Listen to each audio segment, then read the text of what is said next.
今日はホンダの CBR1000RRR ファイヤーブレード SP に試乗しています。この手のリタークラスのスーパースポーツに乗るときはいつもお断りしていますが、特にこのモデルはそうだと思います。サーキット走行、レースなどを目的に開発されたモデルなので、公道はですね、目的外というか、本来の目的ではない場所を走っているということ、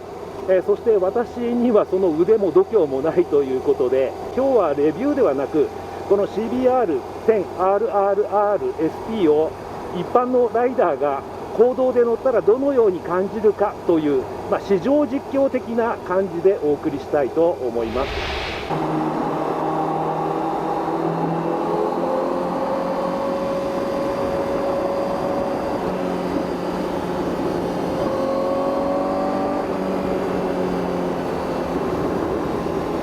ここ最近続けているんですが、4チャンネルマルチトラック収録、ステレオミックスダウン音声でお送りしているので、できればヘッドホンを使用していただくと実際の乗車時に近い音が楽しめると思います。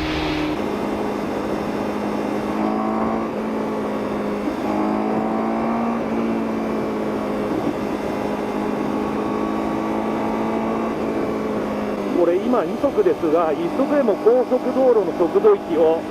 全てカバーしてしまうということで、やはりリタースーパースポーツはすごいなと思います。あんまりエンジンを回すと熱でカメラが止まってしまうかもしれないので、ちょっとトップギアに戻します。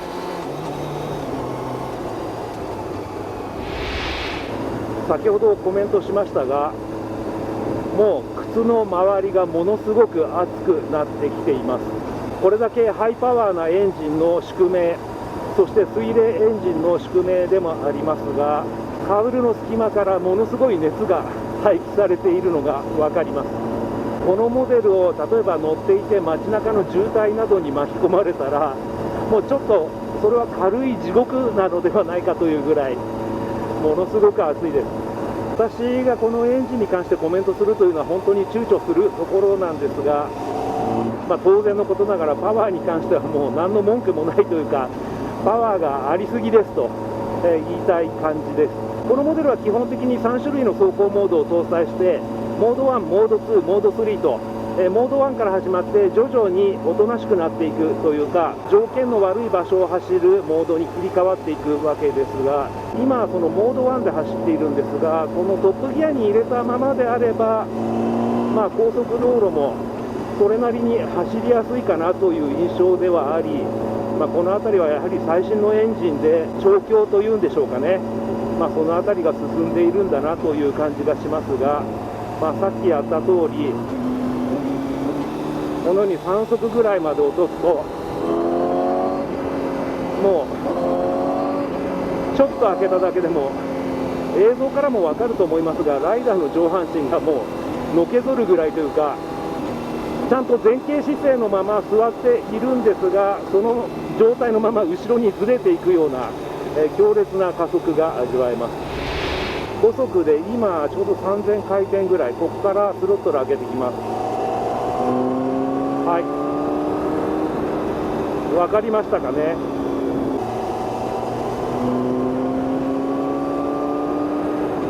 はい、4000回転入るちょっと手前ぐらいですかね、その辺りから音がもう明確に変わって、かなり凶暴な排気音といった感じになります。今ちょうど談合坂のところで道幅かなり広いんですが、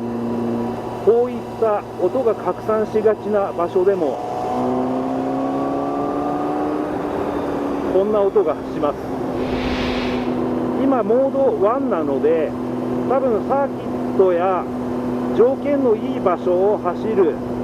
そういった設定になっていて、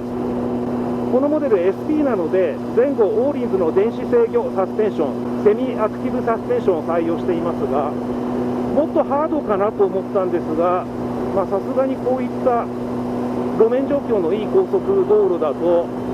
ものすごくしなやかです。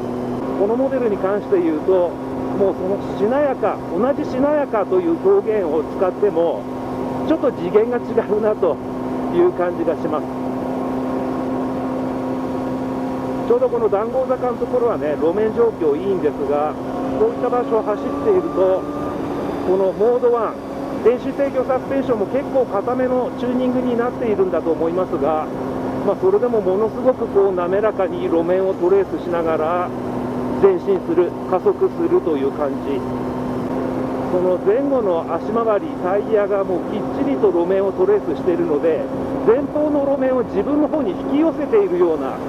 そんな錯覚にすら陥るぐらい、それぐらいですね、前後タイヤの路面追従性、ロードホールディングは素晴らしいと思います。それではモード1から走行モードをちょっと切り替えてモード3にしたいと思います。はい、今モード3に切り替わりました。でこのモード3のデフォルトのセッティングでも私にはちょっとエンジンの元気がありすぎるという感じなので、今モード3ですが、私ちょっといじって、パワーを最も低いセッティングにしています。これでようやく高速道路も通常のバイクと同じようにとまではいかないですけども、走りやすくなったなという感じです。これどういうことなのかというと、一番パワーの出るモードにしておくと、このスロットルのその開けしろが少なすぎるんですよね、私には。だからもうちょっと開けただけでとんでもないパワーが発生して加速してしまうので、スロットルのコントロールがシビアになりすぎる。で先日このモデルちょっと乗った時にどんどんパワーを落としていって、もうこれ以上ないというところまで落として、ようやくスロットルの開けしろができてきたかなという感じです。走行モードはさまざまなセッティングが連動して動くようになっています。エンジンパワー、トラクションコントロール、W はウィリーコントロールかな、それとあと電子制御サスペンション、そしてバックトルク、いわゆるエンジンブレーキの効き具合など、それらが協調して、一斉にセッティングが動くわけですけれども、私はもう公道を乗るんだったら、もうこのモード3、しかもエンジンパワーを一番下げた状態でちょうどいいというか、これでももう十分に速いんですけども、これが一番走りやすいかなという感じです。そして今モード3なので、電子制御サスペンションは最もソフトな設定になっていると思います。徐々に変わっていくせいだと思いますが、今高速道路で路面状況いいので、そんなにカクンと劇的に変わったという感じではないので、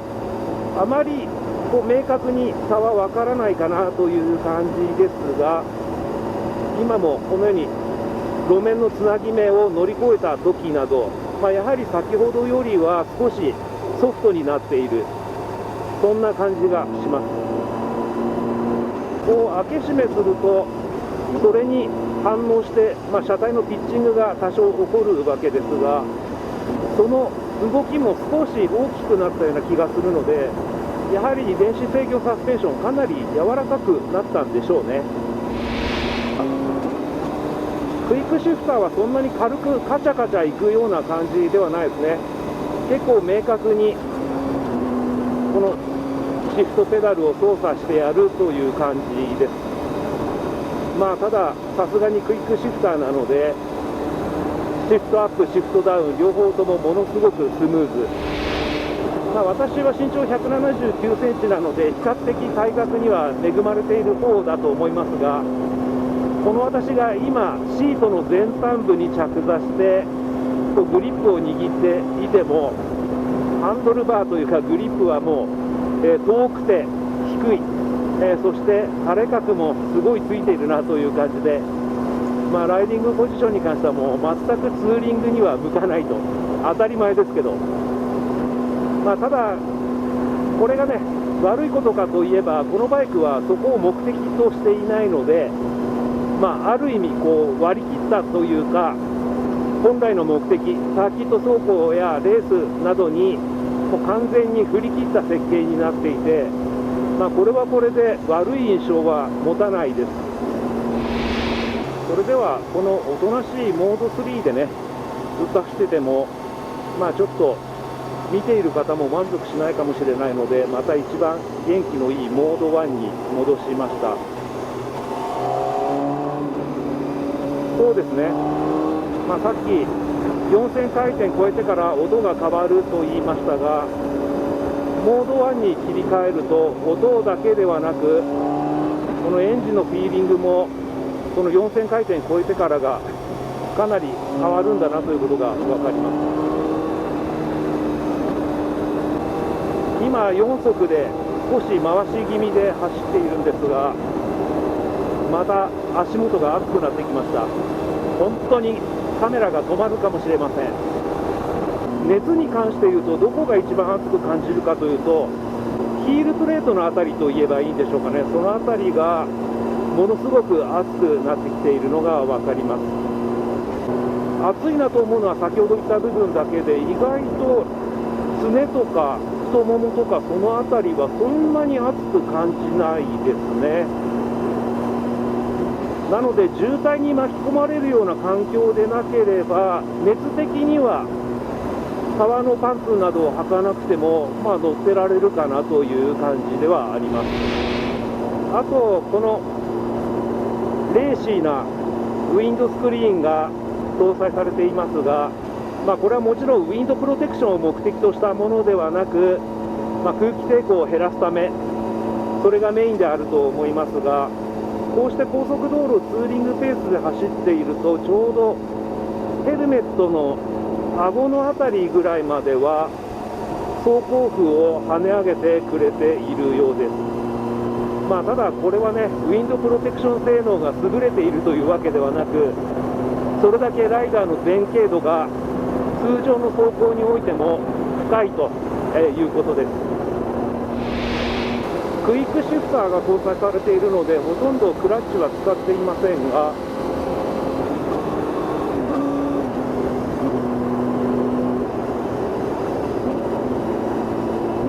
そうですね、クラッチレバーはそんなには重たくはないですけども、軽いかと言われるとそれほど軽くもない、標準的なレバー荷重というんでしょうかね、そんな感じの握り心地だと思います。あと、本来そんなことをするべきではないのかもしれませんが、今日は撮影機材の関係で、いつも通りのシートバッグを装着しています。で、このモデルのタンデムシートというのは幅が狭いので、ちょっと大きめのシートバッグを装着すると結構左右にグラグラ、そしてタンデムシートがね、かなり細いというか狭いので、通常シートバッグ4点で止めると思いますが、2点はやはり固定が少し甘くなるんで、結構シートバッグが私のバッグの場合だとライダー側に寄ってきてしまうんで、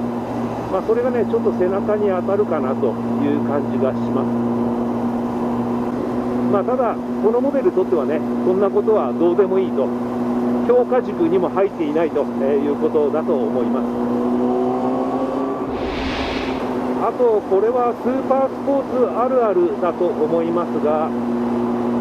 このモデルはミラーがあまり見やすくないです。このように自然な感じで